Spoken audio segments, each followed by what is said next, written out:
My name is Dr. Brady Goettl. I'm the Extension Soil Fertility Specialist here at NDSU.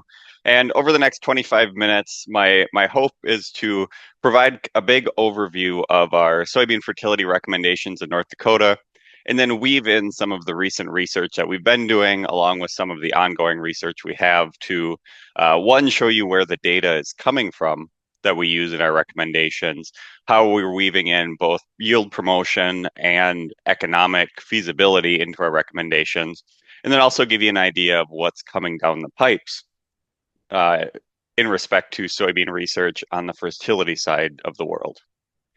So first things first, I just want to talk through a little bit of how do you find our soil fertility resources in North Dakota. So just a brief overview of how can we find soil fertility resources in North Dakota. The website for NDSU Extension has been undergoing some renovations and revisions over the last year.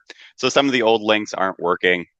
The best way to find the most recent soil fertility resources is to just navigate to my directory page. So Google my name, Brady Goettl at NDSU. This will pop up, and then on the side of the screen, there are um, all kinds of links to find our recent extension circulars, along with, and here's a really good resource I hope everybody uses, the Compendium of Research Reports on Non-Traditional Materials.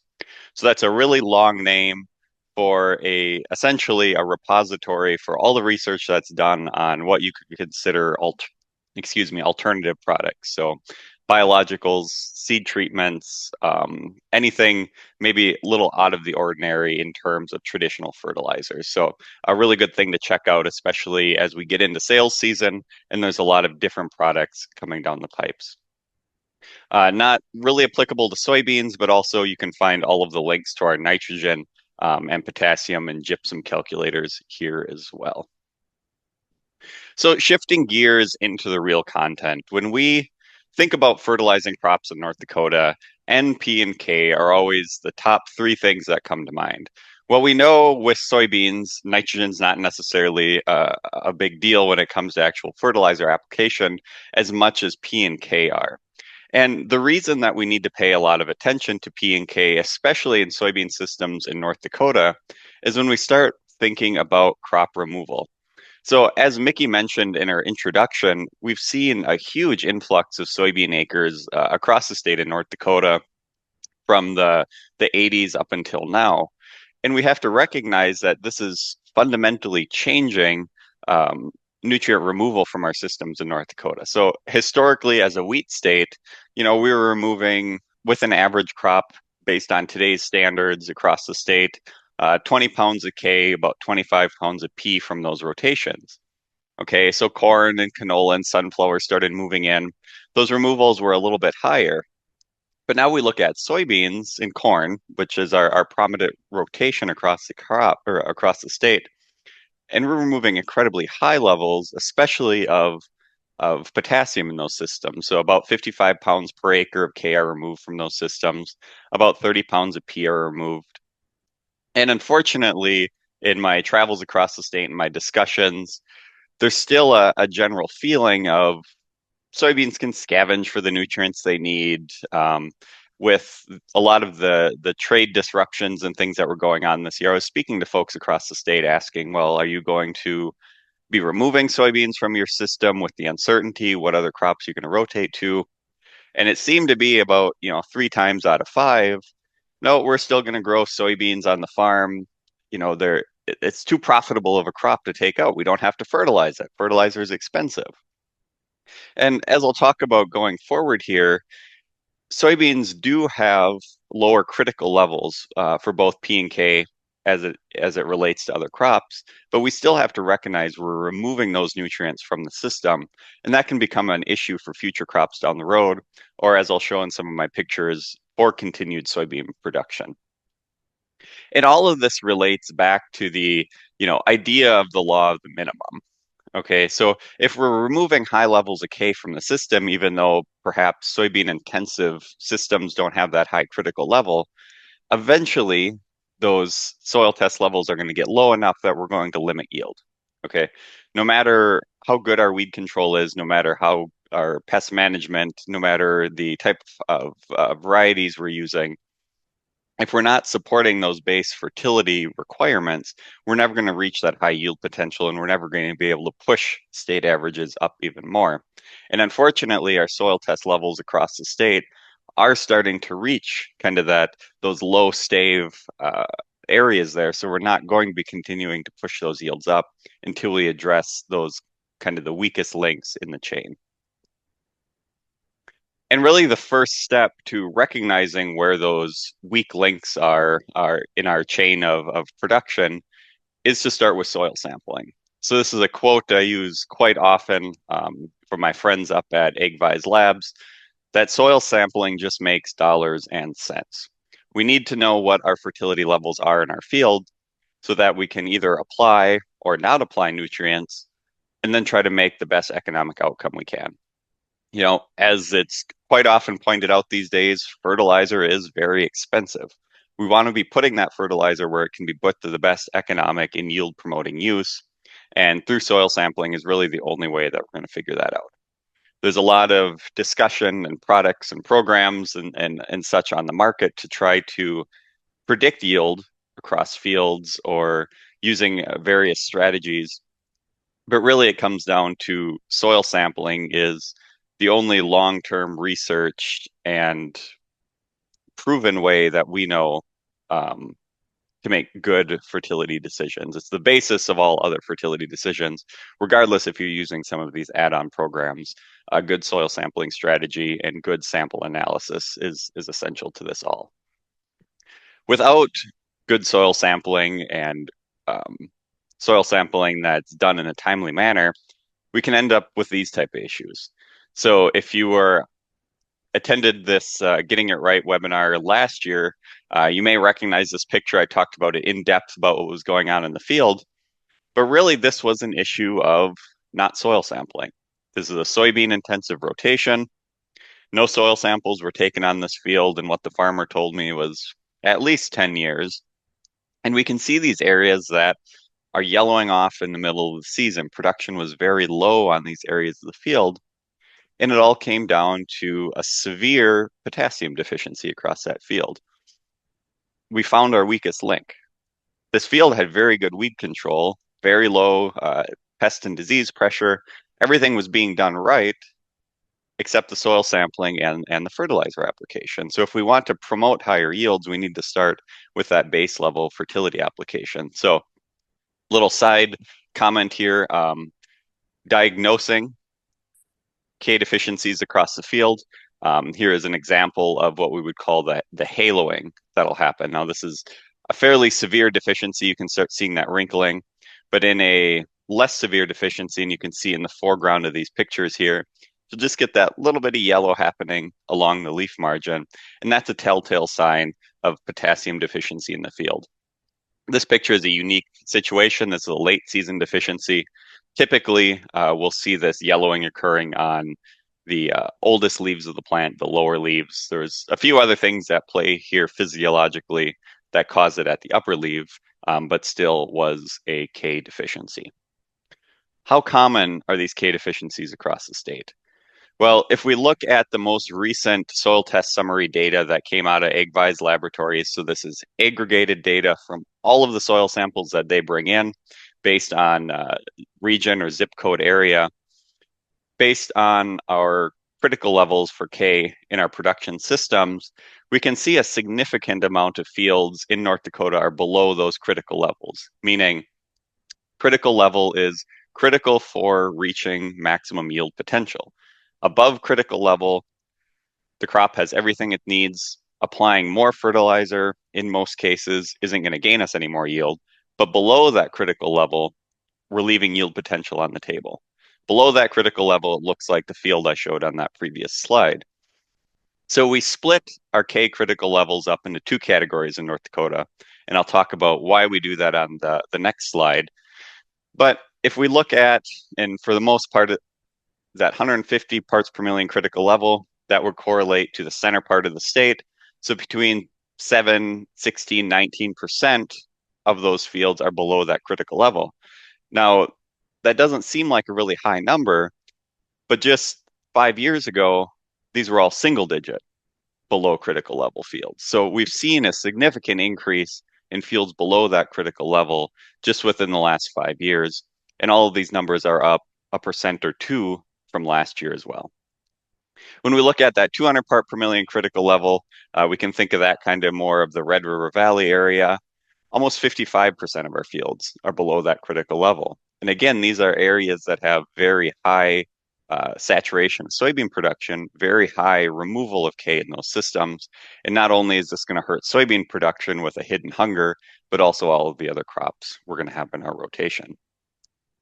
So economically, what kind of fertilizer application do we do to make up for this? So I had talked about before the two different critical levels we have in the state of North Dakota. So these areas on the map that are shaded in gray would have the higher critical level. So due to clay mineralogy reasons, we have to apply more K fertilizer or have more K available in those systems to compensate for some drying, shrink, swelling that may occur through the growing season. So simply put, if you're in one of these gray areas, it's going to take more K in those systems. If you're in these white areas, it'll be the lower 150 parts per million critical level. So after a soil sample is taken and analyzed, you can see here, and this is from our soybean fertility guidebook, where the critical level, again, is sitting somewhere in that 150 to 200 parts per million. If you're above that, there's a little bit of application made just to compensate for crop removal, but we're not going to try to build those levels up. If we're in these very low soil test categories, not only are we fertilizing for crop removal, but also trying to apply more fertilizer to raise those levels up for the future crop. Now, I got to be careful when I say this, but recognizing that fertilizer prices are high, there may be an interest in cutting back a little bit this year on some application rates. So we could still fertilize for critical level even in these low soil test categories, which would be, applying what is in these medium to high categories. So that would be crop removal amount. It won't build soil test levels, but it will still support crop yield, take up or compensate for what that crop has taken up, but we're not putting any extra on. So for this year, economically, that would be a sound approach, recognizing that we hope fertilizer prices and crop prices are more favorable next year, but we're just kind of kicking that can down the road a little bit. Shifting gears into phosphorus, again, looking across the state from this AgVise 2025 soil test report, these numbers are quite a bit higher.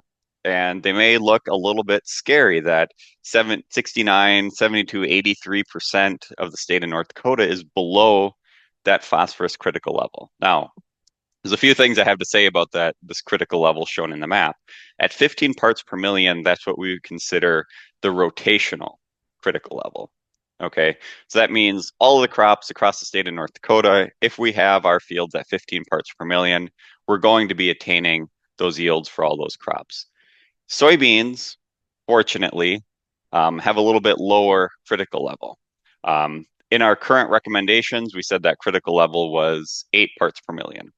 Okay, so if you have fields that are lower than 8 parts per million, you should be applying fertilizer. If you're above that, for the soybean production year, you're going to be attaining maximum yield, okay, from a fertility standpoint. Rotationally, though, we're still going to be below that critical level. So over the past couple of years, my colleague Lindsay Malone and her graduate student carried out a research project looking at soybean response to phosphorus across the state of North Dakota, along with doing some other work with mycorrhizal fungi and phosphorus uptake. So you can see on a map here, and again, echoing back to what Mickey said about trying to support those Western North Dakota soybean farmers, this research was carried out across the state of North Dakota with a clustering of sites in what you can consider new soybean production regions or more recent soybean production regions. So the data I'm going to show here was a simple rate study, essentially applying phosphorus fertilizer at different rates and then looking at soybean response. So one of the data tables that came out of this project simply is looking at the relative yield of the crop. So on the vertical, the y-axis here, which means it's just a percentage of maximum yield in each of these fields. So 100% would have been the highest yielding plot in that field, and then all other yields were just put on a percentage basis to that. And this particular graph was grouped then by the soil test, the Olson soil test phosphorus. And this is how we set those critical levels, is by looking at, okay, across the state of North Dakota, all of the different sites we've had, relative yield went up as that soil test P went up to a certain point, and then we hit what could be considered a break point in statistics, or in our case, we're calling it that critical level. Above which point we don't see any more statistical increase in yield. So in this case, throughout those 2 years of study, 16 site years, they came up with an 8.1 part per million critical level, which lines up quite well with what the current recommendations in North Dakota were at that 8 part per million critical level. So we likely won't be changing our recommendations in response to this.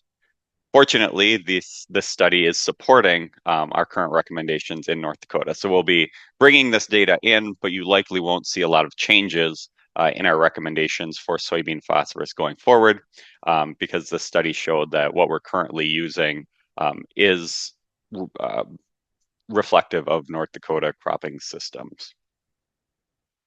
Let's take that out to the field. So how can we actually apply these fertilizers? Again, tying it back to that Olson soil test phosphorus, soil sampling makes dollars and cents.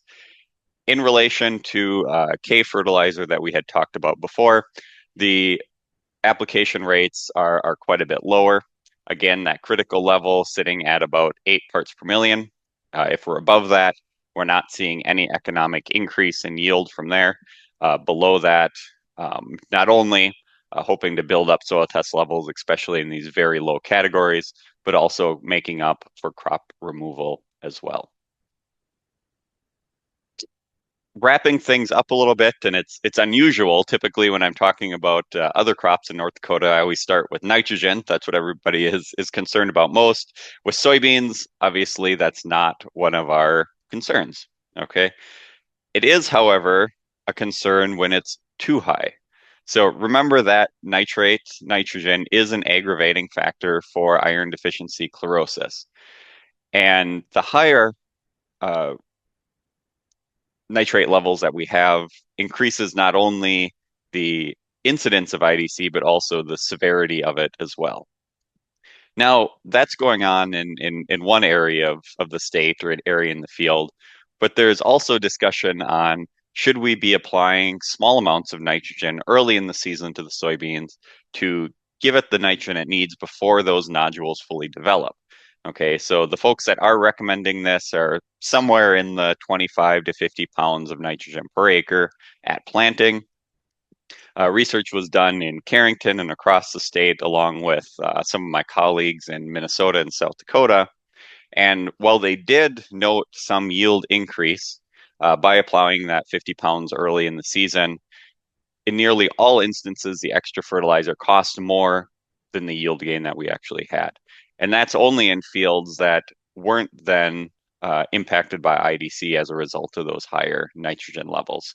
So, in a nutshell, and especially this year when nitrogen prices and all fertilizer prices are high, don't put it on your soybeans. We're not going to see any economic gain from doing that.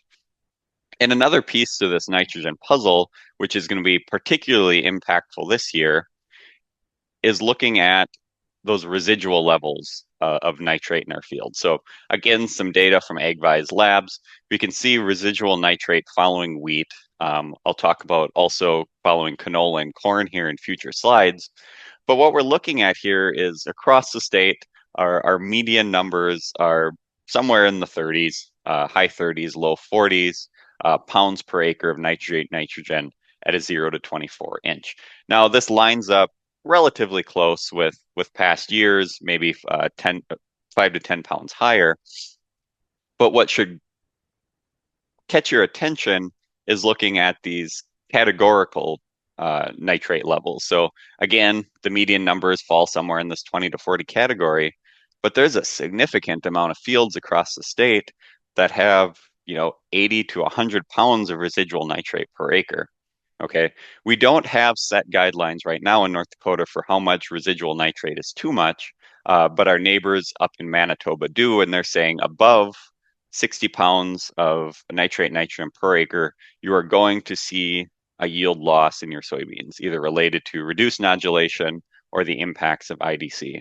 And through some support from the North Dakota Soybean Council, we're working on setting those recommendations right now for North Dakota and especially Western North Dakota to help, one, set reasonable expectations if we do have high nitrate and soybean production systems, and two, start thinking about above which residual nitrate are we better off to start planting other crops, because we know we may have yield damage to our soybeans, and two, that's money in the bank that could be used by a crop that demands nitrogen that can't fix its own, like soybeans can. Looking at the canola numbers, very similar story. A lot of them are falling in that 20 to 30 pounds per acre category. But again, there's a lot of fields, about 25% or higher, that are in that 50 to 100 pounds per acre category. Very high residual nitrates. And again, corn, not to belabor the point, very high residual nitrates in some fields. About 10% of fields this year have more than 100 pounds of residual nitrate, especially in kind of this Red River Valley and North Valley area. So if you're planning on going into soybeans next year and you have some of these fields that either you suspect or were sampled for residual nitrate, we may have to think about either one, as Anna, I think, will talk about here in the next presentation, trying to mitigate some of those risks from IDC that are instigated by those high nitrate levels, making sure that we inoculate well, and also if these residual nitrate levels are high, think about moving fields or portions of those fields to other nitrogen demanding crops where we can use that fertilizer to support yield and not drag it down. Wrapping things up here a little bit, I just want to touch on why are our residual nitrate levels so high this year. A lot of it is related to the nitrogen fertilizer rate that was applied, was just too high for crop yield in some areas of the state. Yield potentials just didn't hit what we were hoping for this year, and folks that are still using yield goal systems over applied nitrogen fertilizer. The more N we apply, the higher residual that we're going to have. Also, legume or organic matter rate adjustments were not considered. So organic matter under moist and warm conditions will release nitrogen into our systems. We had a very good year this year for nitrogen mineralization from organic matter and from residue. And if that rate adjustment wasn't made, we've now essentially received a lot of free nitrogen into our systems that the crops just didn't utilize. Okay. And again, that came from that warm, moist growing season that really promoted that mineralization and that nitrogen cycling. So wrapping things up here, thinking about management going into this growing season for soybeans, the first thing is just put that residual nitrogen to good use. Okay, it makes economic sense. If we have fields with really high residual nitrate, there's the potential that it could harm our soybean yield, which we don't want. If we have to plant it on these high residual nitrate fields, use other mitigation strategies for IDC, make sure that we inoculate well. And of course, if we think that the IDC symptoms are going to be too severe in those fields or the nitrate levels are too high, consider rotating out to a crop that is going to make use of that nitrate. And then move your soybean acres to fields that have lower nitrate levels than that won't then be impacted by those potential IDC symptoms. Again, remember the law of the minimum. If we noted a deficiency last year, whether it be P or K or sulfur, those aren't going to miraculously fix themselves this year. And as Liebig taught us, of the crop essential nutrients, the only way that deficiency can be fixed is by application or availability of that nutrient. Okay. With the products on the market today that maybe promise availability of nutrients, if you're not actually applying that nutrient, Okay, it's not going to fix that deficiency problem. And then lastly, focus on products with a proven response. So I showed early on in this presentation the compendium of non-traditional soil amendments. Those are all unbiased land grant research projects that look at all these products on the market and can help answer that question of, does it have a proven response and should I be spending my money on it this year? One quick plug here for an upcoming event we have here in Fargo on January 21st, both in person and the virtual option. This will be the 36th annual NDSU Extension Soil Water Workshop. For those of you that haven't been at it in the past, it's kind of a one day, one stop shop for soil and water CCA credits. There'll be 7 of those available, and we'll be covering topics ranging from NP and K management and malting barley, talking a little bit about soil development. I'll be covering sulfur fertilization in North Dakota, irrigation and drainage. We're covering it all. So I encourage you to check out this workshop, scan the QR code there. That'll bring you to the agenda if you're interested in hearing more about it. And then, of course, the link there for folks that want to use that as well.